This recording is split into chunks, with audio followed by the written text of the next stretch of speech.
ஆங்கிலேயனுக்கு பாடம் புகட்டிய வேமனேரி ஐயனாரப்பன். அதிசயமே செய்தவர் ஐயனாரே, ஆங்கிலேயன் பதறிடவே புதுமை செய்தார்.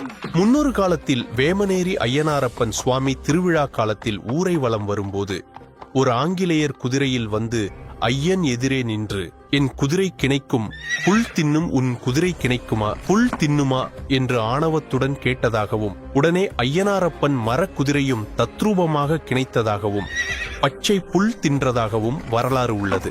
இதை கேட்கும் போதே மெய்சிலிருக்கும். முசாரி பாங்குடனே ஐயனாரை வேண்டி நின்றிடவே மண்குதிரை புல் தின்னும்.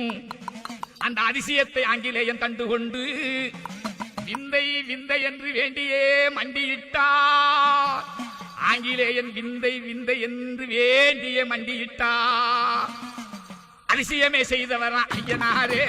அதே போல முதல் மெரமணையன்று ஒரு கர்ப்பமான பெண் விளக்கு கூடையில் உள்ள துள்ளுமாவுக்கு ஆசைப்பட்டதாகவும், பின் அந்த பெண் மண்ணுக்கு அடியில் சென்றதாகவும் ஒரு செவி வழி செய்தி சொல்லப்படுகிறது. அந்த பெண்ணை தெய்வமாக பாவித்து கோவில் எழுப்பி வழிபட்டு வருகிறார்கள். ஐயன் ஊரை வலம் வரும்போது இந்த கோவிலை 3 முறை சுற்றி பின் அடுத்த ஊர் செல்வார். ஐயனின் இன்னும் பல சிறப்புகளை அடுத்த பதிவிலும் காணலாம்.